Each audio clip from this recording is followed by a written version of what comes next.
Hello humankind, hope you all are fit and fine. The Phytoplankton Academy welcomes you all. आज हम UGC net जून 2025 exam को analyse करेंगे। ये आपका 25 जून 2025 में हुआ था। एग्जाम की टाइमिंग थी 9 to 12 पीएम। यहाँ पर हम सब्जेक्ट एजुकेशन की बात कर रहे हैं। पेपर आपको दोनों मिलने वाले हैं। पेपर 1 जिसमें 50 क्वेश्चंस होंगे, पेपर 2 में 100 क्वेश्चंस होते हैं और टोटल आपके पास 150 क्वेश्चंस होते हैं। 1 क्वेश्चन 2 मार्क का होता है, तो टोटल 300 मार्क का ही क्वेश्चन पेपर होता है। ठीक है, तो यहाँ पर बेसिक डिटेल में पहले भी शेयर कर चुकी हूँ आप लोगों के साथ। हम जनरल पेपर से स्टार्ट करने वाले हैं। जनरल पेपर में सबसे पहले आपके पास डीआई के 5 क्वेश्चंस होते हैं। यहाँ पर आपको एक टेबल गिवन होती है, उसमें कुछ डेटा होता है। उस डेटा के बेसिस पर आपको 5 क्वेश्चन सॉल्व करने होते हैं। यहाँ पर जो हमें टेबल दी है, इसमें क्या-क्या डेटा गिवन है। The following table show number of student boys and girls के नंबर यहाँ पर दिए हैं। टोटल नंबर दिए हैं बच्चों के जो पास हुए हैं स्कूल ए, बी, सी, डी, ई, एफ में। यहाँ पर परसेंटेज दी है गर्ल्स की, कितनी परसेंट गर्ल्स यहाँ पर पास हुई हैं, बचे हुए बॉयज़ होंगे तो 100 माइनस करके बॉयज़ को निकाल देंगे। 2023 का डेटा है 2024 का। Question number 1, the average number of girls who passed in the year 2024 from all the 6 school is what percentage of the number of student who passed from school A in the year 2023। तो यहाँ पर देखते हैं कि average कितना है girls का। देखिए 550 गर्ल्स पास हुई थी 2024 में, सॉरी 550 स्टूडेंट पास हुए हैं और उसमें 44 गर्ल्स पास हुई है। तो गर्ल्स का ही एवरेज हमें निकालना है। तो कैसे निकालेंगे, 550 को मल्टीप्लाई करेंगे 44 डिवाइडेड बाई 100, यहाँ पर आपको मिलेगा 242। नेक्स्ट आप क्या करेंगे, 640 को मल्टीप्लाई करेंगे 40 के साथ divided by 100 and it will be 252। जब आपको ये 256, जब आपको ये एक्सपीरियंस हो जाएगा, बार बार प्रैक्टिस करेंगे आप, तो फिर आपको ये डिवाइडेड बाई 100 ये सब पढ़ने की जरूरत नहीं होगी। आप डायरेक्ट 64 को 4 से मल्टीप्लाई करेंगे, 56 को 45 से मल्टीप्लाई करेंगे। ठीक है, so it will be 252 then 384 462 and 270।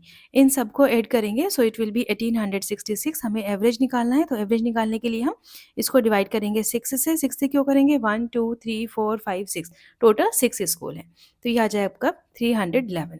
अब 311 आपको क्या मिला, एवरेज मिला। ठीक है, ऑल गर्ल्स का 2024 में। इसको आप डिवाइड करेंगे स्कूल ए के, जो 2023 में स्कूल ए में बच्चे पास हुए हैं। कितने पास हुए हैं, 500 divided by 500 into 100 and it will B 5 6 30, 5 2 10 and 5 2 10। तो ये आपके पास आ जाएगा 62.2। बी आंसर यहाँ पर सही होगा। ठीक है, अब देखिए कैंडिडेट ने यहाँ पर फर्स्ट ऑप्शन चूज किया था जो गलत था, इसीलिए यहाँ पर आपको क्रॉस मिला है। आगे भी आप इसमें देखेंगे कि जहाँ पर क्रॉस होगा वहाँ पर कैंडिडेट का ऑप्शन गलत है। सही आंसर मैं आपको बताऊंगी। Question number 2, for school F the number of boys who passed in the year 2024 is approximately percentage more than that in 2023। तो जहाँ पर मोर लिखा होगा ना परसेंटेज में, उसको थोड़ा समझ कर करना है। सबसे पहले आप क्या करेंगे, 2024 के अंदर जो स्कूल एफ है, यहाँ पर देखेंगे टोटल बच्चे पास हुए थे 750। इन 750 में हमें बॉयज़ की परसेंटेज निकालनी है, तो हम 100 माइनस 36 करेंगे, इट विल बी 64। तो यहाँ पर 64% बच्चे पास हुए हैं। अब उसके बाद क्या करना है, कितने ज़्यादा हैं वो जो 2023 में पास हुए थे। तो 2023 में 50% पास हुए थे क्योंकि 50% गर्ल्स थी। कैसे करेंगे, 750 का निकालेंगे 64%। ठीक है, इट विल बी 480। उसके बाद आप क्या करोगे, यहाँ पर 650 का निकालोगे 50%, इट विल बी 325। समझ आया। अब आप क्या करेंगे, इसको 480 में से 3, क्योंकि हमें मोर बताना है ना कितनी परसेंटेज ज़्यादा है, तो हम 480 में से 325 को माइनस कर देंगे। डायरेक्ट भी कर सकते हैं, 480 माइनस 325 इट विल बी 155। अब 155 किसके रेस्पेक्ट में हमसे पूछा जा रहा है, 2023 के। सो यहाँ पर हम लिखेंगे 155 डिवाइडेड बाई 325 इंटू 100 और आपके पास आंसर आ जाएगा 47.7। ठीक है, तो ये बी ऑप्शन आपका सेकेंड ऑप्शन सही होगा। नेक्स्ट क्वेश्चन है question number 3, what is the average number of boys who pass in 10+2 examination in the year 2024 from all the 6 school. तो यहाँ पर देखिए ए टू एफ तक जितने भी बॉयज आएंगे यहाँ पर उनका हमें एवरेज बताना है। तो हम कैसे बताएंगे एवरेज, क्योंकि हम ऑलरेडी गर्ल्स का एवरेज निकाल चुके हैं। अब बार बार हम परसेंटेज करके माइनस नहीं करेंगे या परसेंटेज से मल्टीप्लीकेशन नहीं करेंगे, हम डायरेक्ट इसमें से माइनस कर सकते हैं। जैसे आपको पता है कि 550 में से 242 गर्ल्स थी, तो बॉयज़ कितने होंगे, आप माइनस कर दोगे 550 में से 242, तो आपको बॉयज़ के नंबर मिल जाएंगे 803। 308 बॉयज़ है। तो यहाँ पर हम इसी तरीके से सबको कैलकुलेट कर लेंगे। बॉयज़ आपके पास आ जाएँगे 308, फिर आएँगे यहाँ पर 384, देन 308, देन 416, देन 378 एंड 480। तो टोटल यहाँ पर आप इसमें से डायरेक्ट माइनस करते रहना, 840 में से 460, 750 में से 270, बस ऐसे आपको डाटा मिल जाएगा। इन सब का एवरेज करोगे, इस सबसे पहले इनको ऐड करना है, 2274, इसको डिवाइड करेंगे 6 से, सो इट विल बी 379। ठीक है, बस यही आपको बताना था, 379। तो क्वेश्चन नंबर 3 में आपसे ये पूछा था। अब इससे आपको क्या समझ में आया, देखिए 379 आपका सही ऑप्शन है, ऑप्शन नंबर 4। अब आपको क्या समझ में आ रहा है कि जो भी डेटा आप कैलकुलेट कर रहे हैं उसको क्लियरली करिए। जब भी आप डीआई के क्वेश्चंस कर रहे हैं, तो आप जो भी डेटा कैलकुलेट करेंगे उसको साफ-सुथरा करके लिखिए अपनी रफ नोटबुक पर, जो भी रफ पेज वहाँ पर मिलता है, ताकि आपको वो अगले क्वेश्चंस में भी काम आ सके। नेक्स्ट क्वेश्चन है यहाँ पर, question number 4, what is the ratio of number of boys who passed in from school A in 2023? तो 2023 में जो स्कूल ए के अंदर बॉयज़ पास हुए हैं उनका रेशियो किसके साथ, number of girls who passed school E, E के अंदर 2023 में, तो यहाँ पर गर्ल्स, तो गर्ल्स कितनी है कैसे करेंगे, 500 को मल्टीप्लाई करेंगे बॉयज़ से, तो बॉयज़ कितने हैं यहाँ पर 46 गर्ल्स हैं, तो बॉयज़ कितने होंगे, 5 प्लस करेंगे 54, तो ये हो जाएगा 54, राइट। 54 डिवाइडेड बाय 100, यहाँ पर हम 100 से डिवाइड कर रहे हैं, फिर उसको कंप्लीट डिवाइड करेंगे यहाँ पर ई स्कूल के साथ, ई स्कूल हो जाएगा 600 इंटू, क्योंकि यहाँ पर तो गर्ल्स पूछा है तो गर्ल्स गिवन है, it will B 54 divided by 100। ठीक है, अब ये टोटल आपका इससे खत्म हो जाएगा, ये इससे खत्म हो जाएगा, ये चलेगा यहाँ पर 5 6, सो 5:6 3 आपका आंसर होगा। ठीक है, लास्ट क्वेश्चन है डीआई का, the number of boys who passed in the examination is more than 300 in the year 2025, sorry 2023 as well as in the 2024।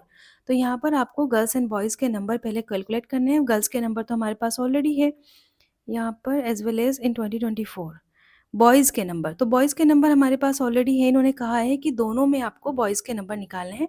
2023 में सारे बॉयज़ के कितने नंबर्स हैं और फिर 2024 में सारे बॉयज़ के कितने नंबर हैं। तो बॉयज़ के तो अभी हमने कैलकुलेट किया था, यहाँ पर मैं फिर से लिख देती हूँ, 308, 384, 308, 416, 378 एंड 480। ठीक है, अब गर्ल्स के यहाँ पर, सॉरी, इस वाले में आपको बॉयज़ के नंबर निकालने हैं। कैसे निकालेंगे, या तो आप डायरेक्ट ऐसे कर दीजिए, 500 को मल्टीप्लाई करिए यहाँ पर 54 के साथ, ठीक है, यहाँ पर 600 को मल्टीप्लाई करिए 58 के साथ, जो इसमें से 100 माइनस करके। अदरवाइज आप क्या करेंगे, 500 को 46 से मल्टीप्लाई करके जो भी नंबर आएगा उसको 500 से माइनस कर देंगे।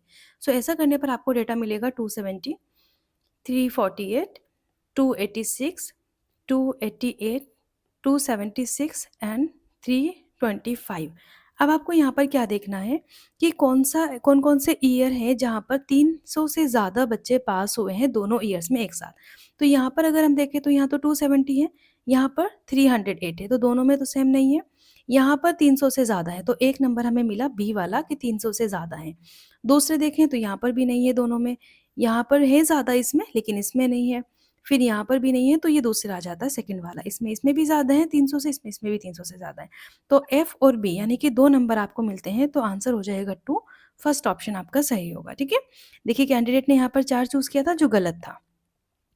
नेक्स्ट क्वेश्चन है, when a person is talking to himself, अपने आप से बातें कर रहा है, और कंटेम्पलेटिंग और dreaming while in sleep, then this type of communication is called, it will call intrapersonal, क्योंकि अपने आप से, इंट्रा होता है अपने आप से, इंटरपर्सनल होता है जब हम किसी और से बातें करते हैं। ठीक है, इंटरकल्चरल होता है जब हम एक कल्चर से दूसरे कल्चर के बीच में कम्युनिकेशन करते हैं, और इंटरनेशनल आपको पता है दो नेशन के बीच में।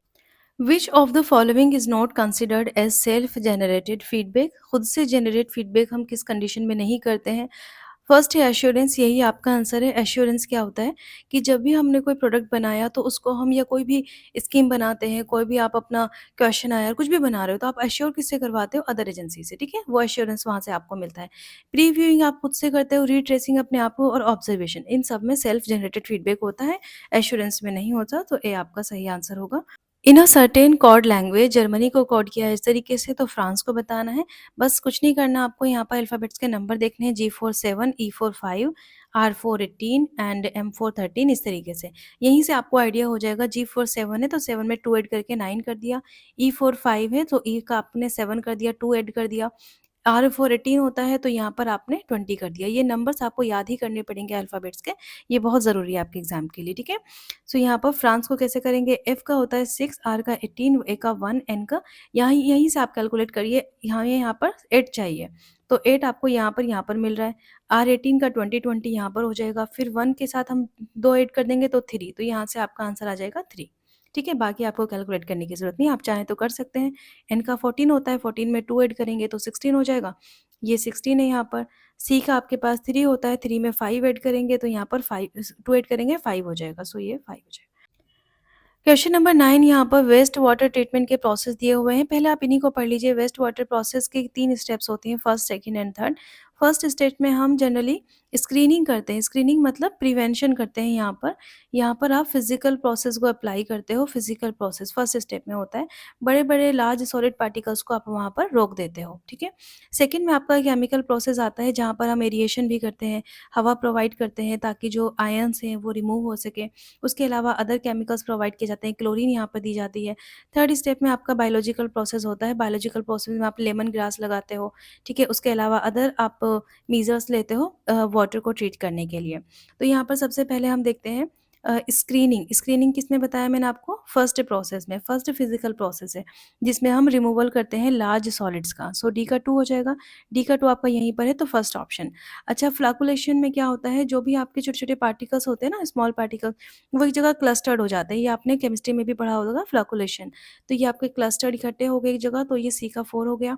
एरिएशन में मैंने कहा आपसे कि एयर प्रोवाइड की जाती है ताकि हम आयंस को रिमूव कर सकें, एक्सेस ऑफ आयंस को रिमूव किया जा सके।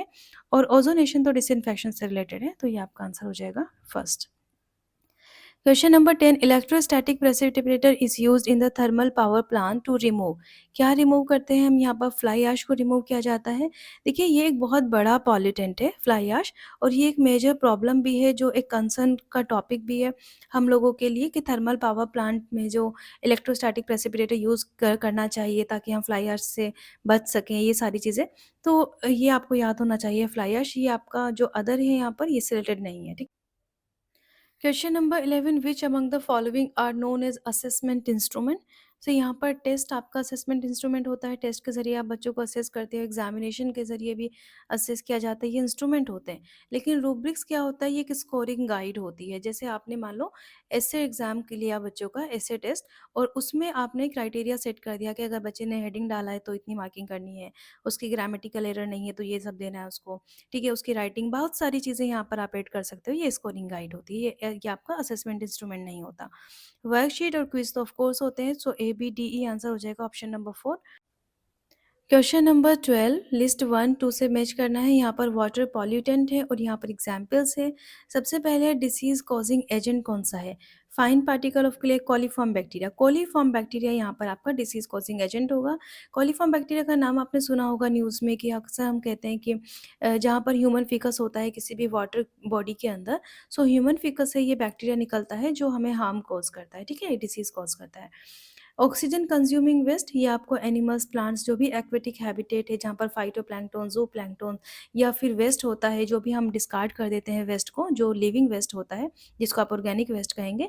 सो वहाँ पर क्या होता है? ऑक्सीजन कंज्यूम होती है उनको डीके करने के लिए। तो यहाँ पर ऑक्सीजन कंज्यूमिंग वेस्ट आ जाएगा animal, plant in aquatic habitat.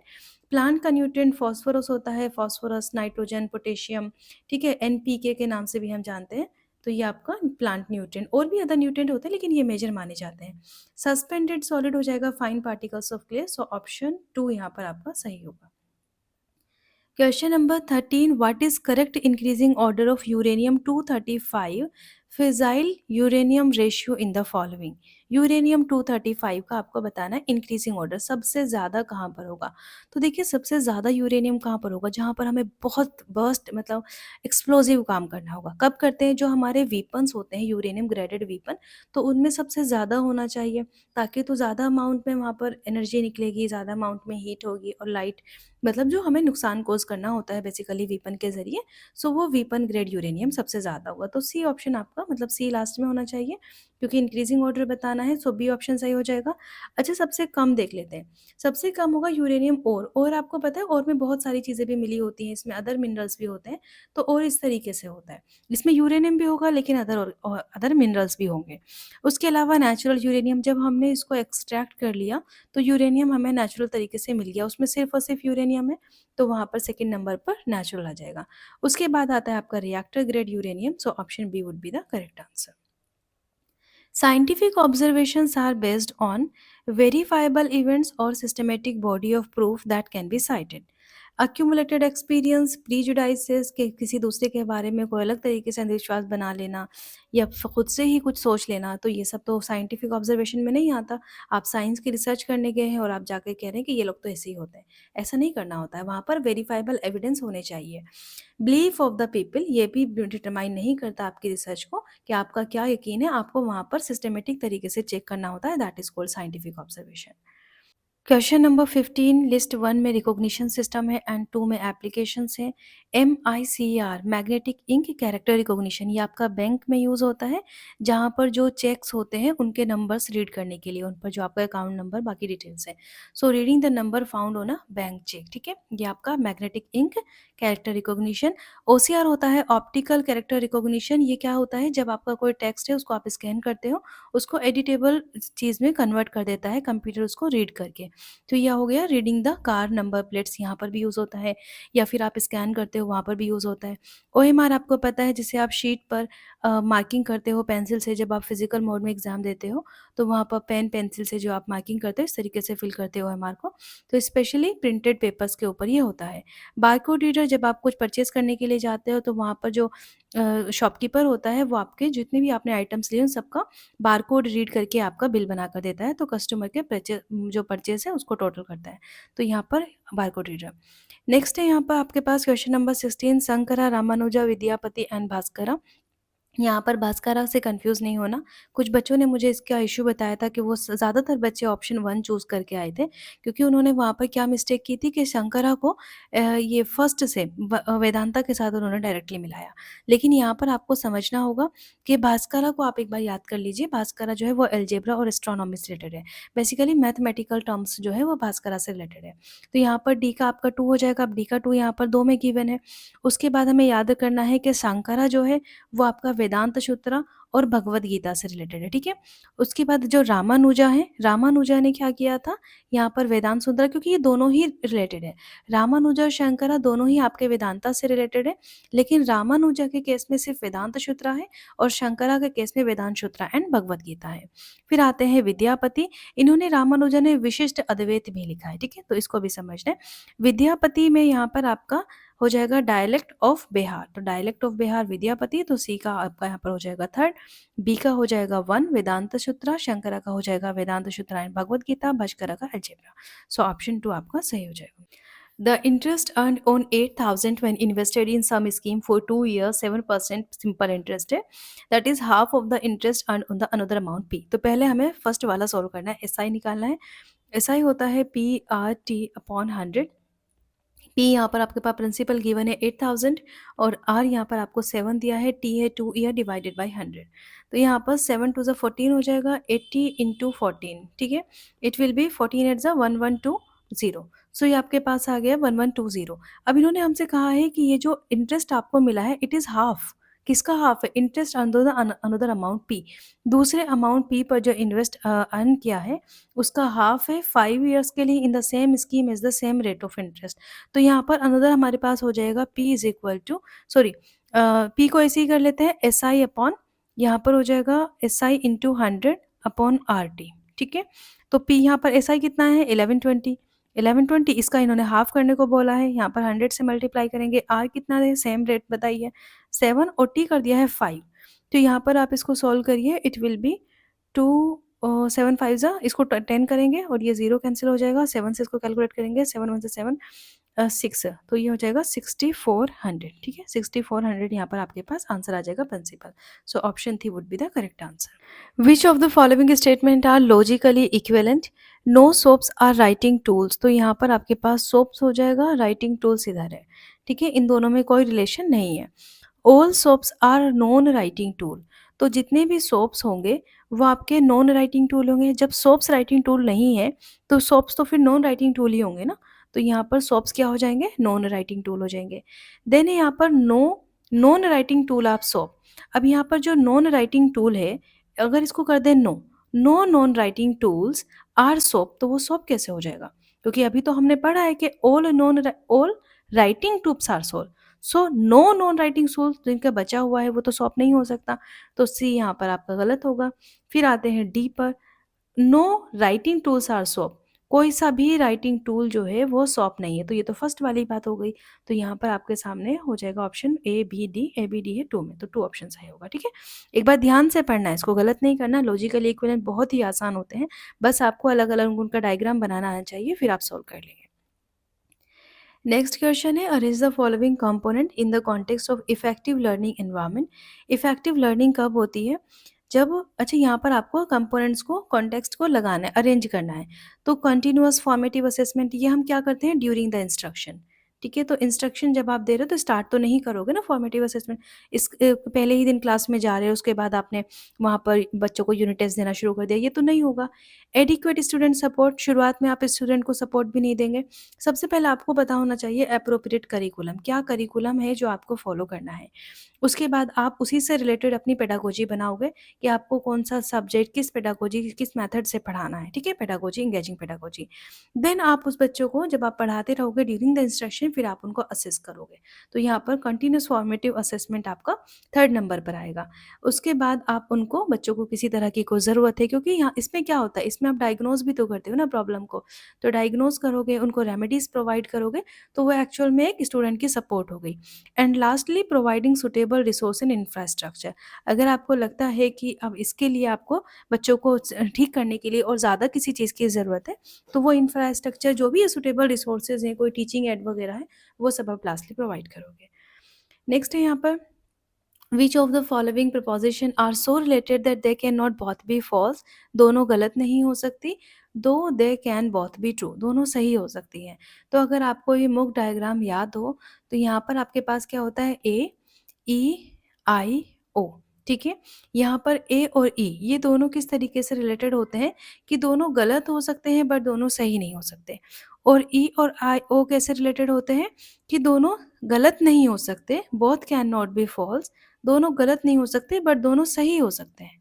ठीक है, सो आई में क्या आता है, सम आता है, और ओ में क्या आता है, सम नोट आता है। ठीक है, तो हम यहाँ पर सम और सम नोट वाला फाइंड करेंगे। Some poems are art works, some poems are not art works. बस यही आपका आंसर हो जाएगा, A and C. So A and सी आपका सही ऑप्शन है, option B. The role of a teacher in supporting experiential learning can't be of. देखिए, एक टीचर का क्या रोल होता है एक्सपीरियंशियल लर्निंग को सपोर्ट करने में, वो सारे रोल होते हैं, क्या नहीं होता। तो बच्चे, टीचर एक कोच की तरह काम करता है, एक मेंटर होता है, एक ट्यूटर होता है। टीचर एक टेक्नोलॉजी तो नहीं होता ना, क्योंकि टीचर क्या करता है, आपको एक्सपीरियंस प्रोवाइड करता है, टीचर आपको इमोशनल सपोर्ट प्रोवाइड करता है। ठीक है, टीचर आपके सारे सोशल सिस्टम में किस तरीके से आपको एडजस्ट करना है, वो सारी चीज़ें आपको देता है, जो एक टेक्नोलॉजी नहीं देती। सो यहाँ पर टेक्नोलॉजी नहीं हो सकता। Question number 22, if a sender has not formulated the idea दो द और message in a proper manner. अगर किसी भी सेंडर ने, यहाँ पर कोई सेंडर है वो अपना आइडिया फॉर्मुलेट कर रहा है, लेकिन उसने जो मैसेज अपना प्रॉपर मैनर में, उसने यहाँ पर अपनी तरफ से गलती कर दी, result into a barrier in communication. तो यहाँ पर बैरियर क्या पहुंचा, यहाँ पर जो रिसीवर था उसके पास वो सही से इन्फॉर्मेशन नहीं पहुंची। The barrier occurs at what level, किस लेवल पर ये बैरियर है, ट्रांसमिशन स्टेज पर नहीं है, क्योंकि ट्रांसमिशन तो यहाँ बीच में हो रहा है। Eight the end of decoder, decode कौन करता है, रिसीवर करता है। तो रिसीवर तो डिकोड तब करेगा ना, प्रॉब्लम तब होगी जब सेंडर नहीं सही भेजा होगा, सेंडर ने गलत भेजा है। तो at the level of encoder, जो एनकोड कर रहा था उसी ने प्रॉब्लम कर दी। तो यहीं पर आपका थर्ड ऑप्शन हो जाएगा। Question number 23, which of the following are the four guiding principle in the development of higher education in India. So यहाँ पर एक्सेस, इक्विटी, अकाउंटेबिलिटी, इक्वालिटी, ये ऑप्शन चूज किया गया था, और ये ऑप्शन आपका सही भी माना गया था फर्स्ट आंसर की में, बट बाद में इस पूरे क्वेश्चन को ड्रॉप कर दिया गया। सो यहाँ पर आप इस क्वेश्चन को एनालाइज कर सकते हैं कि क्या वजह थी यहाँ पर इसको ड्रॉप करने की। Identify the sequence of appropriate words, यहाँ पर रेडियो आइडेंटिफिकेशन सिस्टम, तो आप पढ़ते हो FIS radio frequency identification system. ये क्या होता है, जो भी आपकी फास्टैग टेक्नोलॉजी है जिसके ज़रिए आप अपना टोल टैक्स पे करते हो ऑनलाइन वे में, सो वहाँ पर रेडियो वेव्स होती हैं to read and capture information stored in a tag which can be read from several meter. आपकी गाड़ी से सेवरल मीटर अवे आप इसको वो उसको आइडेंटिफाई कर लेते हैं, रिकॉग्नाइज करके आपका अमाउंट कट जाता है। सो यहाँ पर तो आपका फ्रीक्वेंसी आ जाएगा, तो फ्रीक्वेंसी बी और बी आपके पास फर्स्ट एंड थर्ड ऑप्शन बचता है। Which can be read from several meter away the what the tag is made up of. Tag किस चीज़ का बना होता है, माइक्रोचिप का बना होता है। तो tag is made up of microchip to store and process data and an antenna to receive transmit data. Antenna के ज़रिए ही तो डेटा रिसीव होता है, ट्रांसमिट होता है, ये तो आपको पता है। छोटी-छोटी जो इंसेक्ट होती हैं, वो भी एक-दूसरे के साथ कैसे क्यूई बनाती हैं? उनके पास आँखें नहीं होती, वो कैसे अपनी लाइन बनाती हैं? उनके पास एंटीना होता है, ठीक है? तो एंटीना ही इन्फॉर्मेशन को रिसीव करता है, वही इन्फॉर्मेशन को ट्रांसमिट करता है। सो यहाँ पर आपका आंसर हो जाएगा ऑप्शन 3। क्वेश्चन नंबर 25, यहाँ पर लिस्ट 1 को 2 से मैच करना है। फ़िल्म और उनके रिलीज़ करने वाले ईयर्स यहाँ पर दिए गए हैं। तो शोले आपका 1975, पापा की फ़ेवरेट मूवी होगी 1975 की। सो यहाँ पर शोले को आप मैच करिए, बी का 1 से ही आपका आंसर हो जाएगा। उसके बाद आता है मुग़ल-ए-आज़म, 1960 की मूवी है, वैसे भी मुग़ल-ए-आज़म बहुत पुरानी मूवी, लास्ट मतलब सबसे पुरानी मूवी यहाँ पर लिखी है। उसके बाद है बॉबी, तो ये तो सब आप याद कर लीजिएगा यहाँ पर। नेक्स्ट क्वेश्चन है criteria for a hypothesis construction. Criteria क्या-क्या है? It should describe one issue only. तो ये बिल्कुल सही है कि एक हाइपोथेसिस को सिर्फ़ एक ही इश्यू डिस्क्राइब करना चाहिए, मल्टीपल इश्यू को वो डिस्क्राइब करके उसको हम अचीव नहीं कर सकते। क्योंकि हाइपोथेसिस का मकसद क्या होता है जब हम हाइपोथेसिस बनाते हैं कि एट द एंड हमें हाइपोथेसिस चेक करनी होती है, बार-बार हम अपनी हाइपोथेसिस को चेक करते हैं। जनरली हम नल हाइपोथेसिस बनाते हैं तो फिर उसको चेक करते हैं, उसको रिजेक्ट करना है, एक्सेप्ट करना है, whatever based on your data. So ये एक इश्यू को डिस्क्राइब करती है। मैनी इश्यू को डिस्क्राइब नहीं करेगी तो बी को निकाल दीजिए। बी यहाँ पर खत्म, यहाँ पर खत्म, बी यहाँ पर खत्म। तो बस थर्ड ऑप्शन आपका बचता है, वही आंसर है।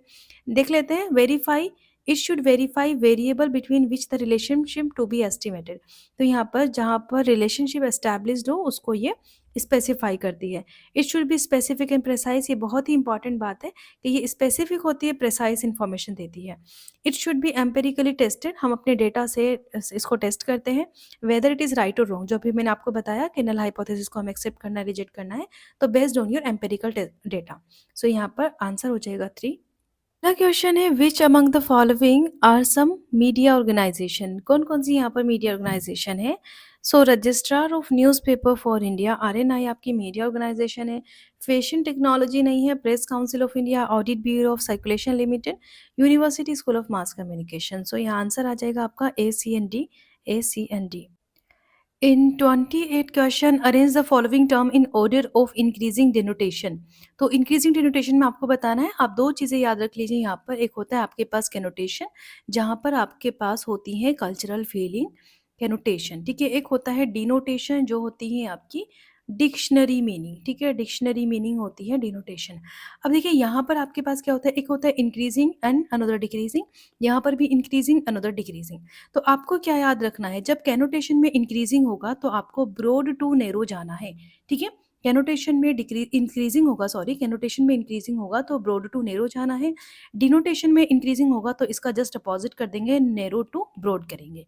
इसी तरीके से अगर आपके पास कैनोटेशन में डिक्रीजिंग होगा तो यहाँ पर भी हम उल्टा कर देंगे, नैरो टू ब्रॉड। और अगर डिनोटेशन में डिक्रीजिंग होगा तो ब्रॉड टू नैरो कर देंगे। तो इसको हम बेसिकली कैसे याद करते हैं, ये दोनों चीज़ें एक साथ होती हैं और ये दोनों चीज़ें एक साथ होती हैं। यहाँ पर आपसे क्या पूछा है, डिनोटेशन में क्या पूछा है, डिनोटेशन में इंक्रीजिंग, डिनोटेशन में इंक्रीजिंग तो नैरो टू ब्रॉड जाएंगे। अब इसमें हम फाइंड करते हैं नैरो, सबसे ज़्यादा नैरो चीज़ क्या है।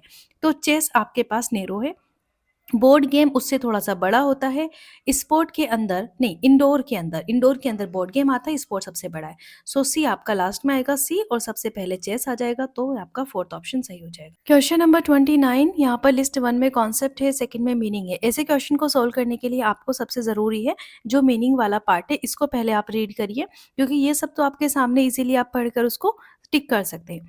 Generalised representation of a system of an object that is constructed to some aspect at the system और the system as a whole. मतलब आपने कुछ ऐसा रिप्रेजेंट करा है किसी भी सिस्टम का या किसी भी ऑब्जेक्ट को, ऐसा कंस्ट्रक्ट किया है कि वो उस सिस्टम जैसा लगता है या फिर एज अ होल वो दिखता है। तो ये क्या होता है, एक मॉडल आप बनाते हो ना किसी भी, जैसे ग्लोब आपने बनाया, मॉडल बनाया उसका, तो आप पूरा ग्लोब के बारे में उसमें बताओगे। Research problem is represented by A mathematical model, ये आपकी मॉडलिंग हो जाएगी। System set of systematically interrelated preposition that explains and predict a phenomena और फैक्ट। तो यहाँ पर जब एक्सप्लेन करते हैं हम या प्रेडिक्ट करते हैं तो थ्योरी का फॉर्मेशन होता है। डेटा कलेक्शन टेक्निक यूजिंग ए क्वेश्चन है, ऑफ कोर्स सर्वे से आप डेटा कलेक्ट करते हो, सो ऑप्शन आपका 4 हो जाएगा। Question number 30, which of the following statement is true. सबसे पहले speed of X meter per second is equal to X 5/18 kilometer per hour. इसको चेक कर लेते हैं। एक्स 5/18 इसको हम मीटर पर सेकेंड में करेंगे, सो 1000 से मल्टीप्लाई करेंगे ऊपर, क्योंकि किलोमीटर को हमें मीटर में कन्वर्ट करना है। 18 आवर दिया हुआ है, सो पहले मीटर मिनट में, फिर उसके बाद सेकेंड में। तो यहाँ पर आप इसको कैंसिल करिए, ये आपके पास हो जाएगा 50x/18 इंटू 6636। तो ये आपका सही नहीं आएगा, क्योंकि आप इसको कट करेंगे, सो ये ऑलमोस्ट आपका 1 के बराबर नहीं आएगा, सो ये ऑप्शन आपका गलत हो जाएगा। इतना तो बेसिक कैलकुलेशन आपको समझ आ रही होगी। नेक्स्ट यहाँ पर अब हम क्वेश्चन नंबर इसका देखिए, ए आपका गलत हो गया, तो ऑप्शन ए भी सही नहीं होगा, बी भी सही नहीं होगा, यानी सेकंड फर्स्ट गलत हो गए। अब आपके पास बचता है सी एंड डी। तो सी यहाँ पर कॉमन है, डी यहाँ पर कॉमन है, बस आपको बी चेक करना। If a train runs at 5/6 of its usual speed and it gets late by 10 minutes, the usual time of the train to cover the journey is 40 minutes। तो यहाँ पर हम सबसे पहले क्या देखेंगे कि जो यूजुअल स्पीड है दैट इज s, और जो यूजुअल टाइम है दैट इज 40 मिनट। ठीक है, तो यहाँ से हम क्या निकालेंगे, डिस्टेंस निकालेंगे। डिस्टेंस क्या होगा, speed into time. Speed into time से हमें इसकी डिस्टेंस मिल जाएगी s इंटू 40। ठीक है, अब स्टेप 2 में हमने क्या करना है, t जो हमारा नेक्स्ट वाला टाइम है वो हमें कैलकुलेट करना है।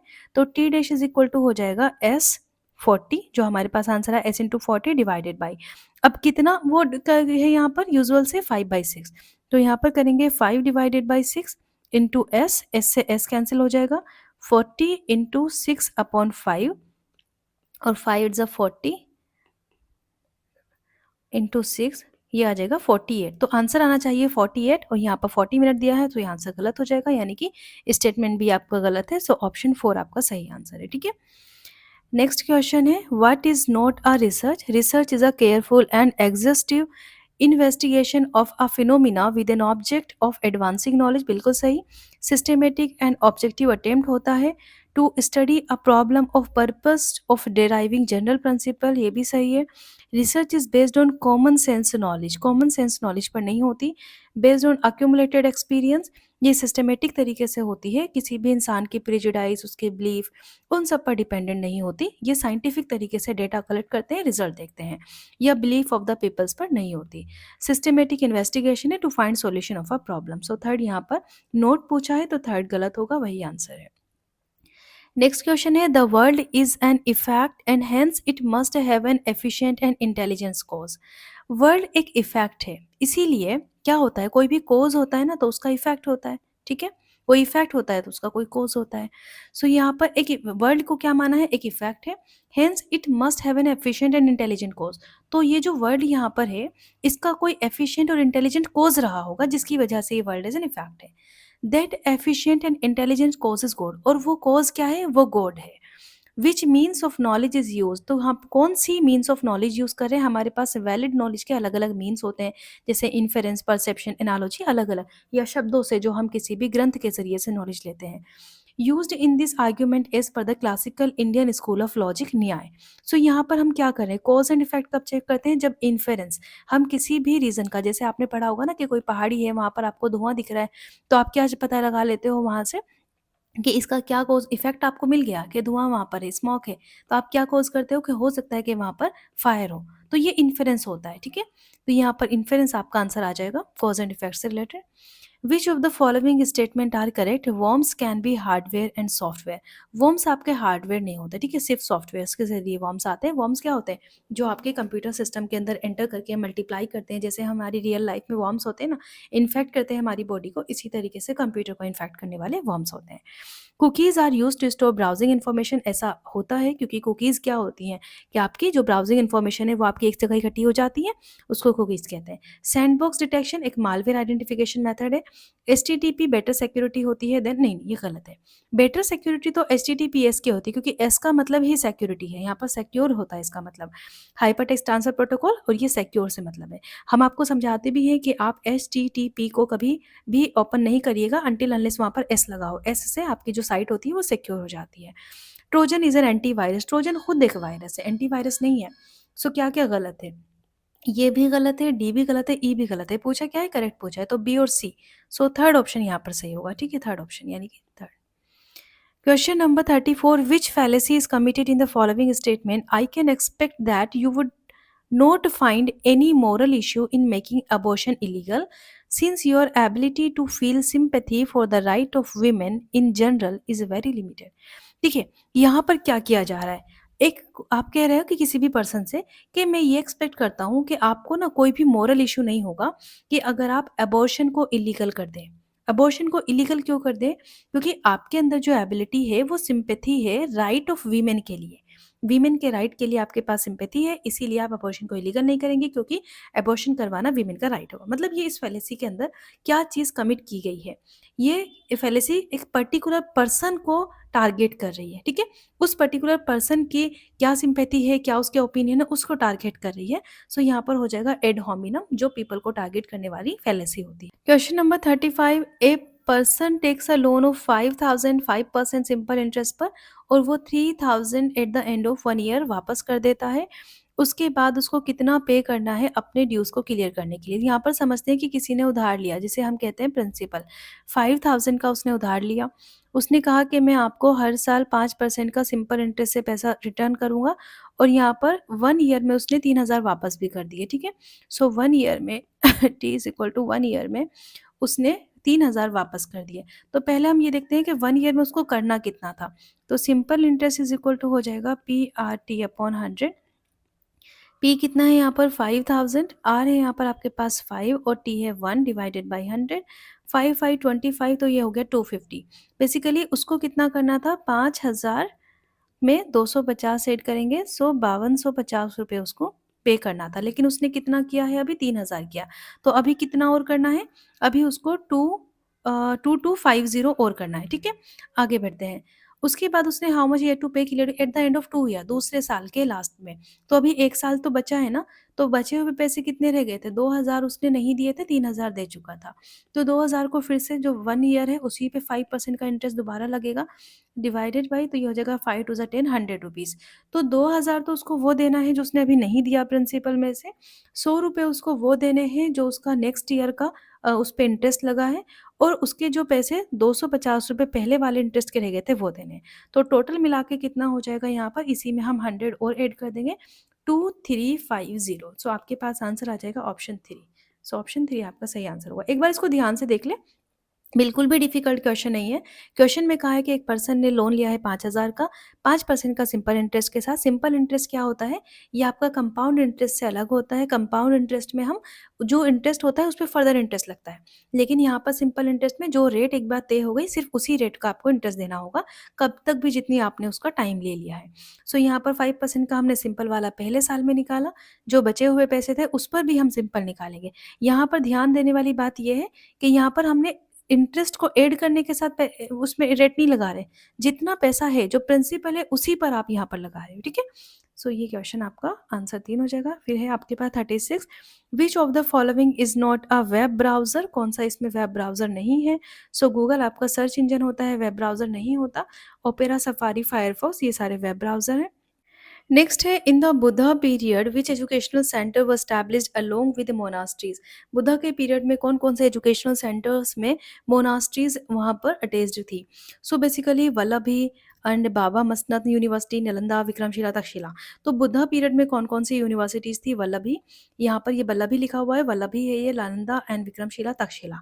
देखिए मोनास्ट्रीज क्या होती हैं?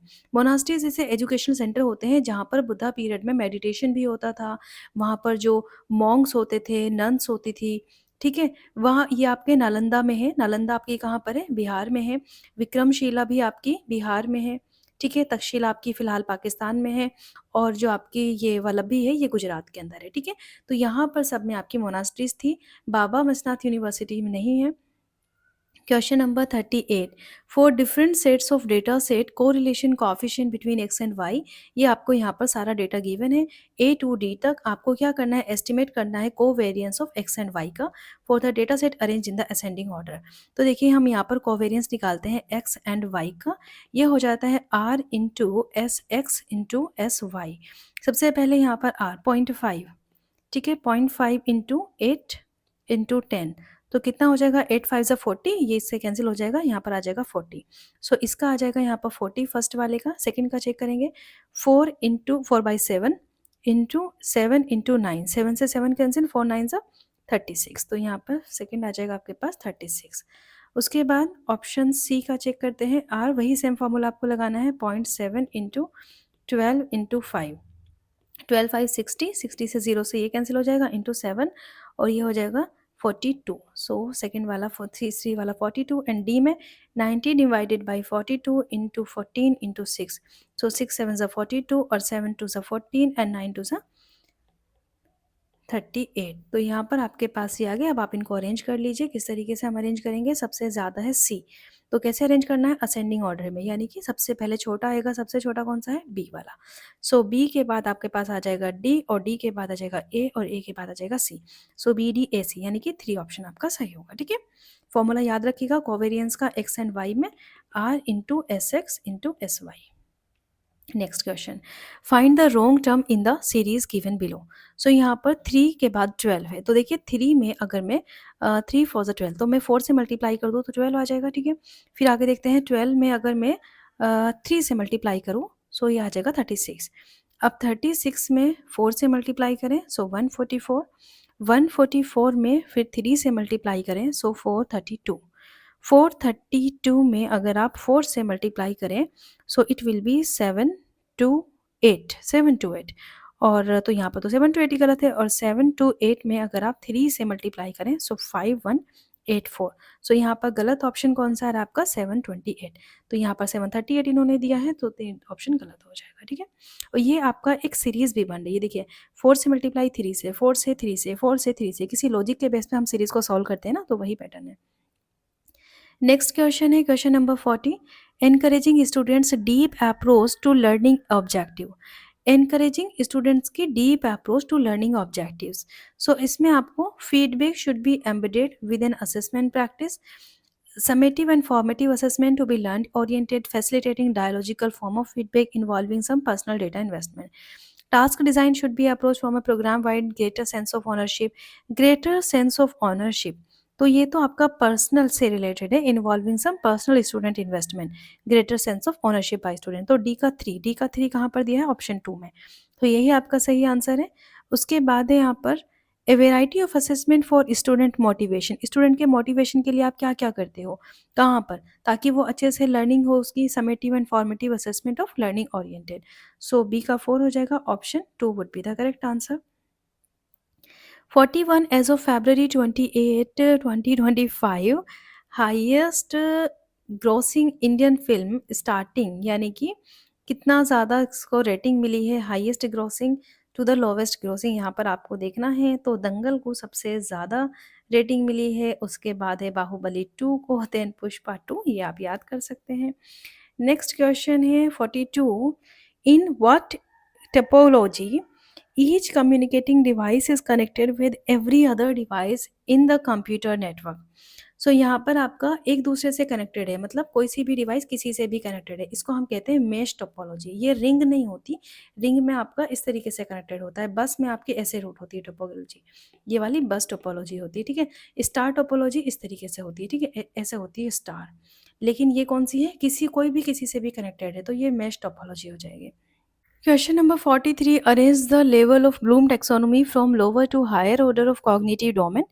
कॉग्निटिव डोमेन ब्लूम टैक्सोनॉमी का सबसे पहले आपको पता होना चाहिए कि 1956 में ब्लूम टैक्सोनॉमी आई। यहाँ पर अलग अलग लेवल्स पे उन्होंने क्लासीफाई किया थिंकिंग, लर्निंग, अंडरस्टैंडिंग को। कॉग्निटिव डोमेन की बात करें तो 1956 में जो ओरिजिनल आपकी लेवल है, उसके बाद इसको रिवाइज किया गया था एंडरसन के ज़रिए। सो उसमें सबसे पहला लेवल था कॉग्निटिव डोमेन में नॉलेज। नॉलेज के बाद आता है comprehension, then application, analysis, synthesis. ठीक है? एंड लास्टली आता है इवैल्यूएशन। तो यहाँ पर ये आपका ओरिजिनल वाला टेक्स्ट उठाया गया है, तो सबसे पहले हम देखेंगे नॉलेज।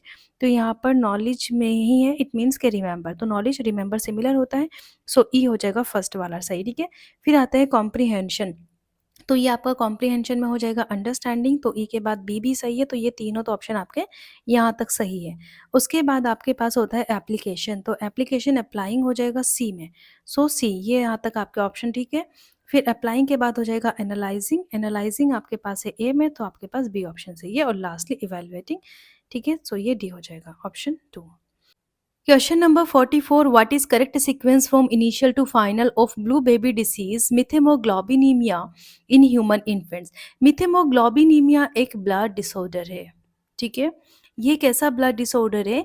यहाँ पर जो एबनॉर्मल अमाउंट की मिथेमोग्लोबिन है, जिसको आप मैट एचबी कहते हो, मिथेमोग्लोबिन, ये प्रोड्यूस होती है ब्लड के अंदर। इसके प्रोड्यूस होने से क्या होता है, जो फेरस आयन, जो आपका नॉर्मल फेरस आयन है Fe+2, वो फेरिक आयन में कन्वर्ट हो जाता है Fe+3 में। इसकी वजह से जो ऑक्सीजन है वो बाइंड नहीं कर पाती, ऑक्सीजन की डेफिशिएंसी हो जाती है, जिससे हमारे टिश्यू के अंदर, बेबी के टिश्यू के अंदर हाइपॉक्सिया हो जाता है। तो यहाँ पर आपको स्टेजेस बतानी है ये कैसे होता है। जब हम ये पॉल्यूटेड वाटर को कंज्यूम कर लेता है baby, so consumption of nitrate polluted water, ठीक है, उसकी वजह से ये होता है। सो सबसे पहले यहाँ पर सी, यहाँ पर जो कंजम्पशन होगा नाइट्रेट पॉल्यूटेड वाटर का, उसके बाद जो नाइट्रेट आयन्स हैं वो नाइट्राइट आयन में कन्वर्ट हो जाते हैं bye micro organism in the human body. Micro organism पानी के ज़रिए पहुँचते हैं। फिर जो मैंने आपको बताया ऑक्सीडेशन होता है फेरस आयन का फेरिक आयन में, किसके ज़रिए होता है? By the nitrite ion. जो ऑलरेडी नाइट्राइट आयन बन चुके हैं, उन्हीं की प्रेजेंस में यहाँ पर आपका फेरस फेरिक में कन्वर्ट हो जाता है। And lastly forming of abnormal haemoglobin, जिसको आप मिथेमोग्लोबिन कह रहे हो, जिसके बारे में मैंने आपको बताया। तो ये आपका सीक्वेंस है CABD, सेकेंड ऑप्शन सही है। 45 the full form of AICTE all India council for technical education, so B option होगा। देन अब ये आपको पैसेज पढ़ना है, और पैसेज पढ़कर आंसर मैं आपको बता रही हूँ। सबसे पहले 46 का आंसर यहाँ पर सेकेंड है, अनयूजुअल बेनिफिट्स। आप इस पैसेज को एक बार स्क्रीनशॉट लीजिए, क्वेश्चन पढ़िए और पहले अपने क्वेश्चंस लगाइए यहाँ पर, उसके बाद यहाँ पर आंसर्स के अकॉर्डिंग चेक करिए। सेकेंड में यहाँ पर बायस्ड आंसर है, थर्ड में आंसर है यहाँ पर honour of the system, and fourth question जो कि 49 क्वेश्चन है, इसका आंसर है एंड जस्टिफाई द मीन। देखिए ये क्वेश्चन यहाँ पर आपको हमेशा सही होने चाहिए। कैंडिडेट ने यहाँ पर 4 क्वेश्चन ठीक किए हैं पैसेज से, एक क्वेश्चन उनका गलत है। सो यहाँ पर आपको ध्यान रखना है, क्योंकि ये आपके एक तरीके से फ्री के क्वेश्चन होते हैं। बस आपको एक पैसेज दिया है, उसमें से थोड़ा सा अंडरस्टैंडिंग बेस्ड आपको सोल्व करना होता है, क्योंकि पैसेज से बाहर कुछ नहीं होता, बस आपकी अंडरस्टैंडिंग रिलेट करनी चाहिए। सो वहाँ पर 50 का आंसर आपको यहाँ पर थर्ड दिया है। अब हम आ जाते हैं अपने एजुकेशन वाले पेपर पर। तो देखिए अब 51 से एजुकेशन का पेपर स्टार्ट होगा, और 51 से 150 तक हम एजुकेशन के 100 क्वेश्चन को सॉल्व करेंगे। सो सबसे पहला क्वेश्चन है, which of the following are the essential characteristics of good research hypothesis? Good research hypothesis के क्या ज़रूरी कैरेक्टरिस्टिक्स होते हैं? It should be clear and precise, बिल्कुल होनी चाहिए। इट शुड बी टेस्टेबल, हम उसको टेस्ट कर सकें। It should be based on ethical consideration. It should be stated in general terms without specifics. देखिए जनरल टर्म्स में हो, कोई स्पेसिफिकेशन ना हो, तो रिसर्च हाइपोथेसिस नहीं होती। हमें यही नहीं पता हमें स्पेसिफिकली करना क्या है, डायरेक्शन होती है हाइपोथेसिस के अंदर कि कैसे हमें आगे बढ़ना है। सो वो अगर उसमें मेंशन नहीं है तो वो जनरल टर्म्स में सही नहीं है। It should indicate a relationship between variables, variables के बीच में रिलेशनशिप इंडिकेट करना चाहिए, तो ये भी आपका सही है। सो यहाँ पर क्या क्या सही होना चाहिए? शुड बी टेस्टेबल और क्लियर एंड प्रिसाइज, एंड यहाँ पर एथिकल कंसिडरेशन को नहीं लिया गया है, लेकिन ये भी हो सकता था, बट ऑप्शन के भी अकॉर्डिंग ये नहीं है, क्योंकि ऑप्शन में कोई भी ऑप्शन ऐसा नहीं जिसमें ए बी सी और ई भी दिया हो। सो इसीलिए यहाँ पर ए ऑप्शन चूज है, अदरवाइज सी ऑप्शन भी आपका सही है। Which of the following statement is true about Sankhya philosophy? Gaya is matter of Prakriti, व्यक्ता is consequence of कार्यक्रम। सो कार्यक्रम का consequence व्यक्त होता है जब हम व्यक्त करते हैं चीज़ों को। ये सांख्या फिलॉसफी के बारे में ट्रू है। तो 52 का आंसर हो जाएगा second. Which of the following document does not advocate for inclusive education? कौन सा यहाँ पर इंक्लूसिव एजुकेशन को एडवोकेट नहीं करता? तो ये सारे के सारे जो क्वेश्चन यहाँ पर स्टेटमेंट है, जितनी भी पॉलिसीज एक्ट यहाँ पर है, ये सब आपके इंक्लूसिव एजुकेशन के बारे में बात करती हैं। सो इसीलिए इस क्वेश्चन को ड्रॉप किया गया।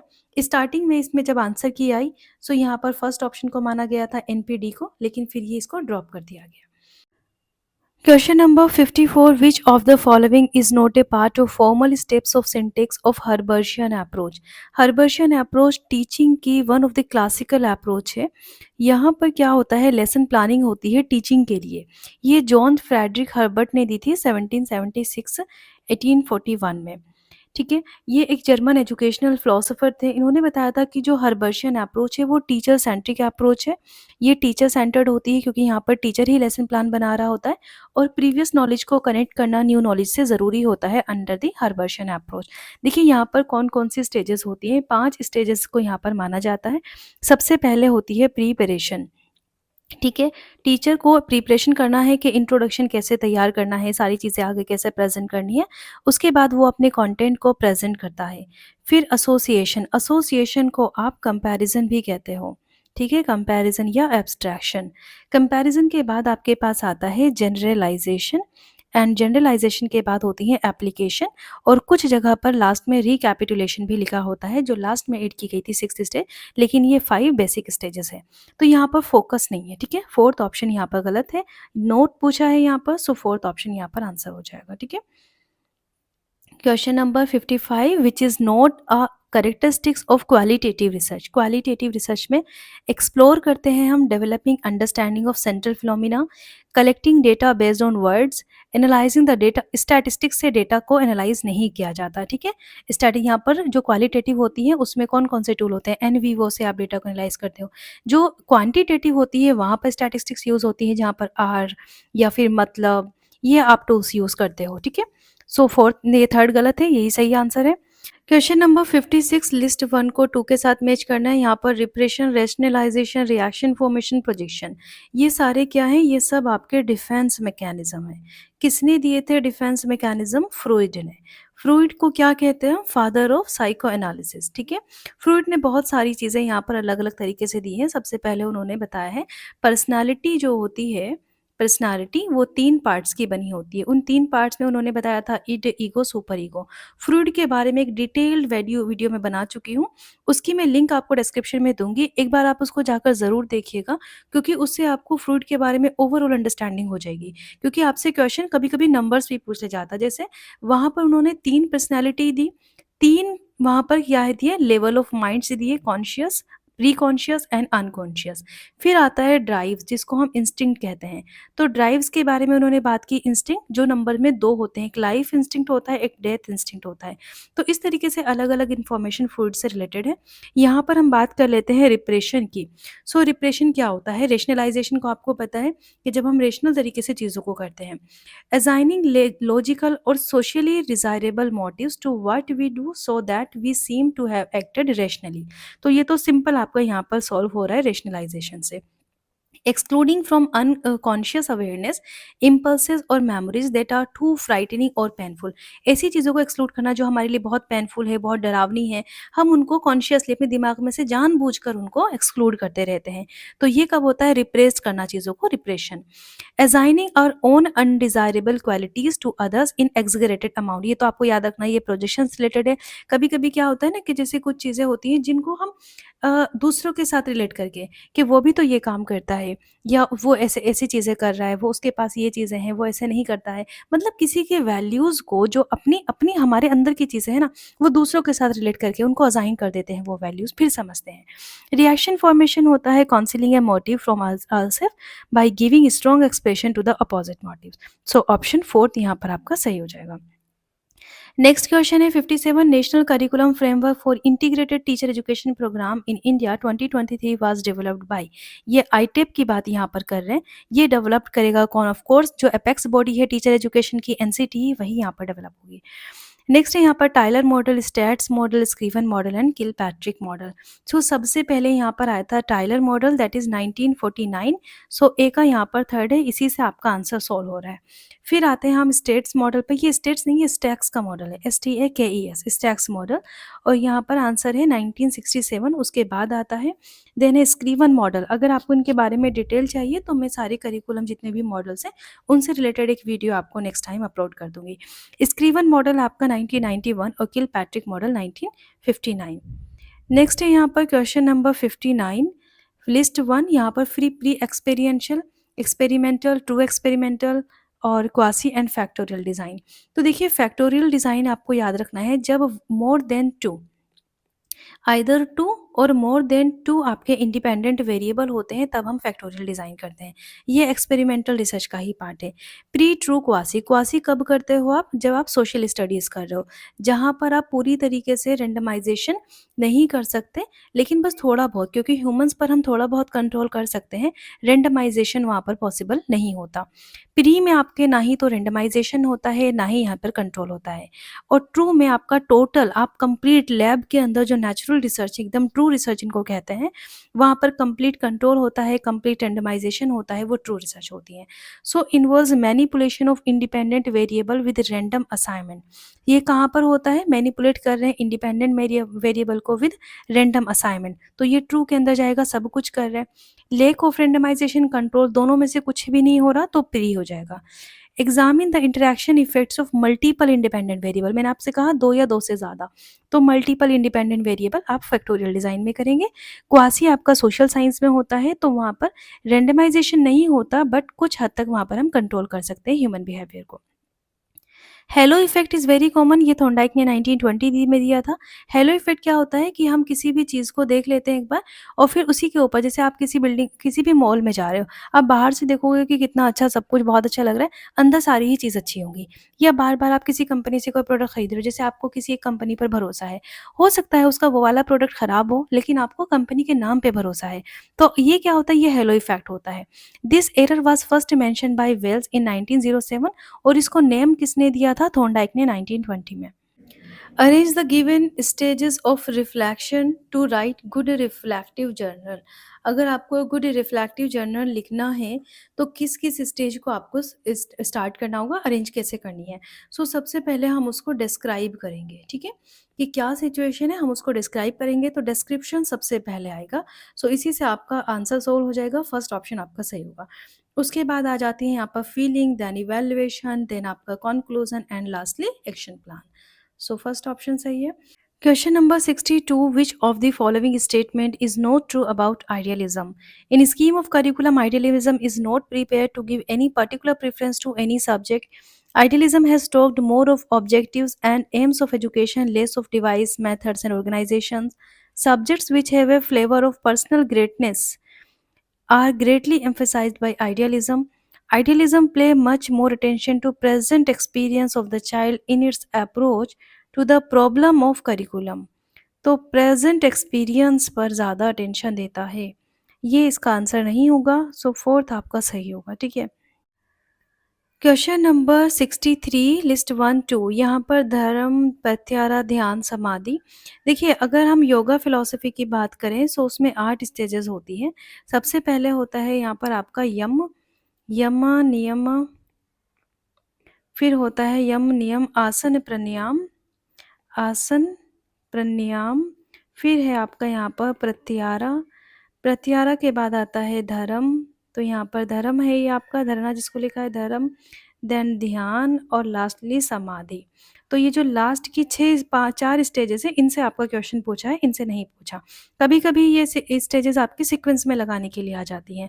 सो यहाँ पर सबसे पहले हम देखेंगे प्रत्यारा। प्रत्यारा क्या होता है, जब हम इन चारों स्टेज को क्रॉस करके चले जाते हैं प्रत्यारा में, फिर हम दुनिया भर की जो अपने रिलेशनशिप है या हमारे जो सेंस ऑर्गन के साथ कुछ भी करें, उन सबको कट कर देते हैं, ठीक है। सो प्रत्यारा आपका हो जाएगा to cut the relationship of various sense organ from the respective subject. कि हमारा आँखों से हम क्या चीज़ें देख रहे हैं, कानों से क्या चीज़ें देख रहे हैं, सबको हम कट कर देंगे, फिर हम अपनी भक्ति में लीन हो जाएँगे। उसके बाद आता है यहाँ पर धर्म। सो धर्म का मतलब to apply the mind to some internal subject. फिर है ध्यान, मैंने आपको बताया ध्यान का मतलब है कॉन्संट्रेट करना। सो सी यहाँ पर हो जाएगा to concentrate attention on a particular subject of mind. And समाधि लास्टली, जब हमारा ध्यान स्टेबल हो जाए तो हम एक समाधि में पहुँच जाते हैं इन द ध्रेया। ठीक है? कभी-कभी आपसे पूछ लेता है कि ध्रेया किससे रिलेटेड है? तो ध्रेया आपका समाधि से रिलेटेड है, ठीक है? सो यहाँ पर आंसर हो जाएगा ऑप्शन 3।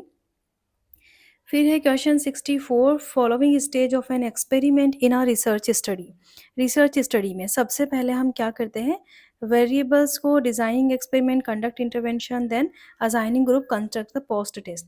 तो सबसे पहले आप रिलेवेंट वेरिएबल देखते हो कि किस किस वेरिएबल पर आपको स्टडी करती हैं, कौन से रिलेवेंट वेरिएबल है आपकी रिसर्च स्टडी से रिलेटेड। जैसे आप किसी भी बच्चे का देख रहे हो एकेडमिक अचीवमेंट, तो आपको वहाँ पर देखना है कि उसके स्टडी आवर्स को आप कैलकुलेट कर रहे हो, स्टडी आवर्स पे स्टडी कर रहे हो, ठीक है, या किसी अदर चीज़ पे स्टडी करें, तो ये सारे आपके वेरिएबल्स होते हैं।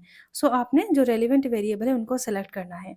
Then you will go to the design of experiment. क्या आप यहाँ पर ट्रू एक्सपेरिमेंटल स्टडी कर रहे हो, डिस्क्रिप्टिव स्टडी कर रहे हो, या फिर आपकी कोई सी भी स्टडी का नाम यहाँ पर जो भी आपका जो उसके लिए रेलिवेंस है वो आप उसको डिज़ाइन करोगे एक्सपेरिमेंट को। देन आप क्या करेंगे, यहाँ पर जो भी पार्टिसिपेंट्स हैं ग्रुप के उनको असाइन कर दोगे कि आप यहाँ पर ये लोग आप यहाँ पर पार्टिसिपेंट्स हैं जिनके ऊपर हम स्टडी करने वाले हैं। देन आपका आता है इंटरवेंशन। अब आप उनको इंटरवेंशन दोगे। आपने कुछ लोगों को यहाँ पर कंट्रोल रखा, कुछ को यहाँ पर एक्सपेरिमेंट रखा कि आपको ये इतने नहीं पढ़ना है, या जो भी कुछ आपका कंट्रोल होगा, और इतने लोगों को आपको 5 आवर्स पढ़ना है, आपको 5 आवर्स डेली पढ़ना है, आपको 5 आवर्स डेली पढ़ना है। तो ये आपका क्या हो गया, आपका इंटरवेंशन हो गया। उसके बाद होता है यहाँ पर कंडक्ट द पोस्ट टेस्ट। फिर बाद में आप उनका पोस्ट टेस्ट कंडक्ट करोगे। तो ये होता है रिसर्च स्टडी का स्टेजेस। नेक्स्ट है 65, arrange the following steps in correct sequence for conducting educational research. Education research conduct करने में आपको कौन कौन सी यहाँ पर सीक्वेंस है, करेक्ट सीक्वेंस में इसके हिसाब से लगाना है। सो सबसे पहले हम क्या करते हैं, देखिए सबसे पहले ना आप प्रॉब्लम्स को आइडेंटिफाई करते हो, लेकिन यहाँ पर प्रॉब्लम्स का identification of the research problem, ये तो सबसे पहला ऑप्शन है, तो फिर तो यही आंसर हो जाएगा। उसके बाद आप डेटा को देखते हो, फिर थर्ड चैप्टर का ये किसके अंदर आता है, जो रिसर्च की प्रॉब्लम है। उसके बाद आप फर्स्ट चैप्टर लिखते हो, वहाँ पर इंट्रोडक्शन, उसके अंदर सारी चीज़ें मेंशन कर देते हो, आपकी क्या हाइपोथेसिस है, वो सब चीज़ें। सेकंड चैप्टर आपका लिटरेचर रिव्यू कहा जाता है। थर्ड चैप्टर के अंदर आप स्टडी मेथड्स, क्या मेथोडोलॉजी अप्लाई कर रहे हो, फिर डिस्कशन, इंटरप्रिटेशन, ये सब होता है। नेक्स्ट है यहाँ पर 66, हु हैज़ कॉइन्ड द एक्समोक इन 2012। सो स्टीफन डॉविंस ने 2012 में एक्समोक को कॉइन किया था। एक्स मूक, यहाँ पर 2 तरह के मूक होते हैं, एक सी मूक होता है, एक एक्स मूक होता है। आप मुझे इन दोनों का ज़रा डिफ़रेंस बताइए कमेंट करके कि सी मूक और एक्स मूक में क्या डिफ़रेंस है? Question number 67, which of the following is not a recommendation of national knowledge commission 2007 with respect to school education? First है central legislation for the right of education, more rigidity in disbursal of funds, funds को disburse करने में ज़्यादा rigid होना, तो ये नहीं दिया गया है, तो आपका कॉमन सेंस से हो जाएगा, ये डी ऑप्शन नहीं होगा। सो सेकंड यहाँ पर decentralisation, greater level of autonomy, expansion of functional literacy. Question number 68, arrange the steps of system approach given by Rope 1964। देखिए रोप 1964 ने सिस्टमेटिक प्रोसेस दिया था टीचिंग का, ठीक है। सिस्टमेटिक प्रोसेस ऑफ टीचिंग में उन्होंने 6 मेन स्टेप्स दी थी, 4 मेन स्टेप्स थी, जिनमें सबसे पहले उन्होंने कहा था फर्स्ट स्टेप में कि आप फॉर्मुलेट करो ऑब्जेक्टिव्स को, क्या ऑब्जेक्टिव्स आपके रहेंगे टीचिंग करने में। सेकंड स्टेप में कहा था कि सेलेक्ट करो लर्निंग एक्सपीरियंस को, जो भी लर्निंग एक्सपीरियंस है बच्चे के उनको चूज़ करो कि क्या-क्या कंटेंट आप प्रोवाइड करोगे, क्या मेथड्स वहाँ पर अप्लाई करोगे, क्या मटेरियल्स आप लेकर जाओगे ताकि बच्चा वो ऑब्जेक्टिव्स को अचीव कर सके। थर्ड स्टेप में आपको ऑर्गेनाइज़ कर लेना है उन लर्निंग एक्सपीरियंस को।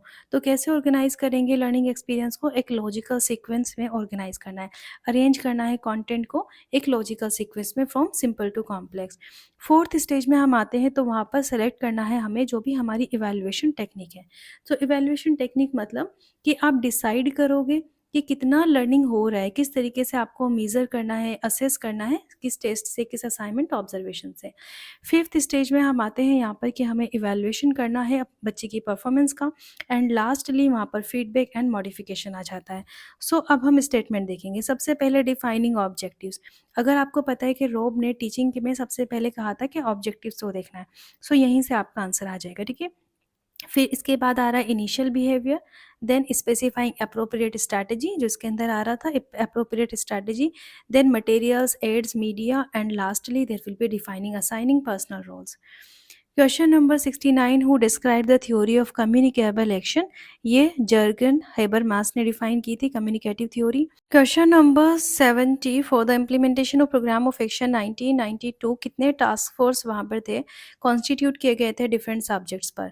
So answer is 22 task force. अगर आप लोग को याद हो गए NEP 1986 की हमने बात की थी। सो 1986 में आपके 12 टास्क फोर्स थे, ठीक है, अलग अलग। उसमें चाइल्ड केयर था फर्स्ट वाला, देन एलिमेंट्री एजुकेशन था। Question number 71. This education ought to be for them a kind of insurance against unemployment. Insurance against unemployment, MK Gandhi. इन्होंने कहा था कि एजुकेशन इस तरह की हो ताकि आप खुद से कुछ डेवलप कर सकें, जैसे कि स्कूल के अंदर वहाँ पर वारदा स्कीम आई कि बच्चे खुद से जनरेट करें, अनएम्प्लॉयड ना रहें वहाँ पर, फिर मनी को जनरेट करने की बात की गई थी। सो एजुकेशन और to be insurance against unemployment. So A यहाँ पर थर्ड से मिलने वाला है, ए थर्ड से, तो गांधी जी यहाँ पर आ गए। अब उसके बाद आप देख लो यहाँ पर कि true education consist is knowing the use of any useful material that has been collected to know its real nature and to build along with life a real shelter for life. ये बात education के बारे में कही है रविंद्रनाथ टैगोर ने। Inquiry की बात कौन करते हैं, इंक्वायरी की बात करते हैं औरोबिंदो। सो सीकर टू, ऑप्शन टू यहाँ पर सही हो जाएगा। स्वोट एनालिसिस, स्वोट एनालिसिस में क्या होता है, यहाँ पर आपके पास स्ट्रेंथ, वीकनेस, अपॉर्चुनिटीज, थ्रेट, ये सब आते हैं। सो यहाँ पर आपको उनको अरेंज करना है। सो सबसे पहले आप देखेंगे कि हमारे पास जो भी फैक्टर्स है, जब हम किसी भी टॉपिक के लिए स्वोट एनालिसिस करते हैं, कोई भी मेथड अप्लाई करते हैं, तो हमारे पास क्या क्या फैक्टर हैं उनको लिस्ट कर लेते हैं, ब्रेन कर लेते हैं अपने फैक्टर्स की, ठीक है। उसके बाद हम प्रायोरिटाइज करेंगे की फैक्टर्स को जिन जिनकी हमें ज़रूरत है। देन हम क्या करेंगे, जो एक्सटर्नल फैक्टर हैं उनको एनालाइज करेंगे कि क्या क्या बाहर के फैक्टर हमें थ्रेट पहुंचा सकते हैं या हमारे लिए अपॉर्चुनिटी हो सकते हैं। उसके बाद हम इम्प्लीमेंट करेंगे और चेंजेस को मॉनिटर करेंगे। अब हमें लग रहा है कि उन थ्रेट को रिड्यूस करना है, तो या फिर अपॉर्चुनिटी है तो इम्प्लीमेंट करना है, थ्रेट है तो उनको रिड्यूस करना है, तो मॉनिटर करेंगे, हम चेंजेस लेकर आएंगे एंड फिर हम अपनी स्ट्रैटेजी को डेवलप करेंगे, अपने एक्शंस को लेकर आएंगे। Question number 73, which of the following are correct principle of the UN Convention on the Right of the People with Disabilities?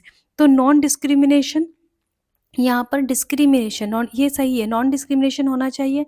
Accessibility में पार्शियल पार्टिसिपेशन नहीं, फुल पार्टिसिपेशन की बात होती है। Equality of opportunity, segregated approach नहीं। So A, B and D answer होना चाहिए option two. Question number 74, which of the following model of interaction analysis assume that non verbal communication ज़्यादा important होगा then verbal communication. तो verbal communication किसने दिया था, Flanders. Interaction analysis verbal से related है, लेकिन यहाँ पर नॉन वर्बल गैलोवे। तो यहाँ पर चार्ल्स गैलोवे ने, जिन्होंने 20 कैटेगरी दी थी, 10 तो उन्होंने फ्लेंडर की उठा ली थी, 10 और अपने पास से नॉन वर्बल की दी थी, तो ये चार्ल्स गैलोवे है। Which commission observed that one of the most useful method of enriching rural life is to locate educational institution in rural areas में स्कूल बना दो, जो हमने सेकेंडरी एजुकेशन के स्कूल बनाए हैं। सो सेकेंडरी एजुकेशन कमीशन 1952 ने 53 में ये जो कमीशन आया था उसमें कहा था कि रूरल लाइफ को एनरिच करना है तो वहाँ पर एजुकेशन इंस्टीट्यूशन होने चाहिए। Question number 76, which of the following is not a stage of follower readiness according to the situational leadership model given by Hersey and Blanchard 1999। 1999 में हार्सी ब्लैंचार्ड ने एक इफेक्टिव लीडरशिप स्टाइल दिया जिसमें जो फॉलोवर्स के रेडीनेस यानी कि उनकी मैच्योरिटी लेवल पर डिपेंड करता है, ठीक है, मैच्योरिटी लेवल पर। अब यहाँ पर उन्होंने 4 रेडीनेस के लेवल्स बताए, R1, R2, R3 and R4। देखिए R1 में क्या है, people who are unabled and unwilling और इनसेक्योर। जो पीपल क्या होते हैं, अनेबल होते हैं काम करने के और अनविलिंग भी होते हैं, साथ साथ में अनविलिंग, ठीक है, और इनसेक्योर, तो ये आ जाते हैं R1 के अंदर। R2 के अंदर वो पीपल होते हैं जो अनेबल हैं, काम करने के अनेबल हैं, बट वो विलिंग है, ठीक है, वो विलिंग है और विलिंग के साथ साथ वो कॉन्फिडेंट है, राइट। R3 के अंदर वो पीपल आते हैं जो एबल हैं, काम करने के एबल हैं, बट वो अनविलिंग है, करना नहीं चाहते और इनसेक्योर है, ठीक है। एंड पी, ये जो R4 है, इसके अंदर वो पीपल आते हैं जो काम करने के एबल भी हैं, वो विलिंग भी हैं एंड वो कॉन्फिडेंट भी हैं, ठीक है। सो यहाँ पर अगर हम देखें, so people who are both unable, either unwilling और टू इनसिक्योर, ये इसके अंदर आता है। Able and unwilling, peoples who are motivated and have appropriate required skill, ऐसा कहीं नहीं लिखा, सो ऑप्शन 3 यहाँ पर नहीं होगा। 77 which does not come under demand factor for finance in education, so यहाँ पर रिलीजियस फैक्टर नहीं आता है। Who has given fourth generation instructional system development model to represent complexity of educational technology? Robert Tennyson 1995। 79 which of the following statement are true about educational technology? educational technology जो term है उसको बोरो किया गया है, उसकी जो टर्म सिस्टम अप्रोच है उसको मैनेजमेंट स्टडीज से बोरो किया गया है। By the mid 1950 educational technology borrowed, ऐसा नहीं है। Technology of education implies use of audio visual add, ये भी सही स्टेटमेंट है क्योंकि यहाँ पर ओनली तो लिखा नहीं है कि ओनली ऑडियो विजुअल, यहाँ पर तो लिखा है ऑडियो विजुअल, लेकिन फिर भी इसको गलत माना गया है क्योंकि टेक्नोलॉजी ऑफ एजुकेशन का मतलब ये नहीं होता कि सिर्फ ऑडियो विजुअल एड्स को यूज़ करना। Education technology borrowed the term करेसी फीडबैक फ्रॉम द साइबरनेटिक्स, ये भी आपका सही है। इनिशियल फेज ऑफ डेवलपमेंट में एजुकेशन टेक्नोलॉजी को हम technology of education, technology in education refer किया करते थे। सो ए आपका सही है एंड ई सही है, A D and E. Question number 80, arrange the following key points of Bandura's theory in chronological order. So Bandura theory क्या है? ये एक सोशल लर्निंग थ्योरी है जिसको हम सोशल कॉग्निटिव थ्योरी भी कहते हैं। बाद में हमने इसको सोशल कॉग्निटिव थ्योरी किया गया। ये एक जो बंडूरा थे, इनका पूरा नाम है अल्बर्ट बंडूरा। ये एक कैनेडियन थे और अमेरिकन साइकोलॉजिस्ट। इनका जो कोर आइडिया था वो क्या कहते हैं कि पीपल लर्न करते हैं चीज़ों को, कैसे लर्न करते हैं? नोट बाय डायरेक्ट एक्सपीरियंस, मतलब उनका कोई डायरेक्ट एक्सपीरियंस नहीं होता बल्कि वो चीज़ों को ऑब्जर्व करते हैं। ऑब्जर्वेशन पावर को बहुत ज़्यादा इंपॉर्टेंस दिया गया है बंडूरा की थ्योरी में। उन्होंने कहा है कि ऑब्जर्वेशन, लर्निंग, मॉडलिंग ये बहुत इंपॉर्टेंट होते हैं। हम सोशल एनवायरनमेंट से, सोशल कॉन्टेक्स्ट से जो चीज़ों को लर्न करते हैं बाय वाचिंग, इमिटेटिंग, ये सब। सो जो लर्निंग थ्योरी ये आई थी 1977 में। बाद में इसको एक्सपेंड किया गया, जैसे मैंने आपको बताया कॉग्निटिव थ्योरी ये बनी 1986 में, इसको थोड़ा सा एक्सपेंड किया गया था। यहाँ पर कुछ इंपॉर्टेंट टर्मिनोलॉजी है, 4 चीज़ें आपको इसकी ज़रूर याद रखनी है। फर्स्ट नंबर पर आता है अटेंशन। ये कीवर्ड से इनसे क्वेश्चन पूछे जाते हैं। जब लर्नर फोकस करता है, ठीक है, क्या मॉडल का बिहेवियर है उसको वो अटेंशन देता है। सेकंड नंबर पर आता है रिटेंशन। रिटेंशन मतलब उसको रिटेन करने की, याद रखने की कोशिश करता है। थर्ड पर रिप्रोडक्शन, उसी के जैसा परफॉर्म करता है, प्रोड्यूस करता है, तो रिप्रोडक्शन। और फोर्थ में आ जाएगा मोटिवेशन। तो लास्टली मोटिवेशन, जो उसको उसके ज़रिए मतलब जो भी उसने चीज़ें लर्न की है, इमिटेट कर रहा है बिहेवियर को, उसको उसके ज़रिए क्या रिवॉर्ड, क्या रिस्पेक्ट मिल रहा है, वो मोटिवेशन के अंदर आता है। सो यहाँ पर अगर हम इनको क्रोनोलॉजिकल ऑर्डर में लगाएं तो सबसे पहले बंडूरा एंड वाल्टर ने कॉन्सेप्ट दिया मॉडलिंग का बिहेवियर थ्रू ऑब्जर्वेशन, तो ए फर्स्ट आ जाएगा। उसके बाद आएगा Bandura propose the social learning theory emphasising observational learning, जो ऑब्जर्वेशनल लर्निंग पर एम्फेसाइज करती है। The concept of reciprocal determinism where personal environment, behaviour and factor interact, तो ये रेसिप्रोकल डिटर्मिनिज्म का कॉन्सेप्ट भी इन्होंने दिया जहाँ पर पर्सनल, बिहेवियरल और अदर फैक्टर इंटरैक्ट करते हैं। उसके बाद आता है examples of aggressive children demonstrating how behavioural environment influence each other was used to explain reciprocal determinism. Reciprocal determinism को एक्सप्लेन करने के लिए उन्होंने बच्चे जिस तरीके से डिमॉन्स्ट्रेट करते हैं, बिहेवियर करते हैं एनवायरमेंट में, वो उसका एग्जाम्पल वहाँ पर साइट किया गया। सो ये आपका फोर्थ ऑप्शन सही होगा। Question number 81, which are the main objectives of in-service education for teachers? To provide financial incentive to the teacher. Teacher को फाइनेंशियल इंसेंटिव, इनकी बातें तो कभी भी नहीं करेंगे। टीचिंग जो सर्विस है वो बड़ी अच्छी सोशल सर्विस और मॉरल सर्विस है, यहाँ पर पैसों की बातें नहीं होती हैं। सो फाइनेंशियल इंसेंटिव को कट कर देंगे। To help teachers to know their problem and to solve by pooling their resource and wisdom. So यहाँ पर हमें बच्चों की प्रॉब्लम जो है उनको समझना है और उनको सोल्व करना है विजडम तरीके से। To broaden the mental outlook of teacher in service, teacher education क्यों दी जाती है? जो ट्रेनिंग दी जाती है जब टीचर सर्विस के दौरान होता है तो क्यों दी जाती है? ताकि उसकी मेंटल आउटलुक जो है वो ब्रॉड हो सके। To increase the professional efficiency, to prove the facility, provide the facility away from the place of duty, घर से बाहर उनको मतलब जहाँ पर वो ड्यूटी कर रहे हैं उसकी अलग उनको फैसिलिटी प्रोवाइड किया जा सके, ऐसा नहीं है। सो ऑप्शन हो जाएगा third, third would be the correct answer.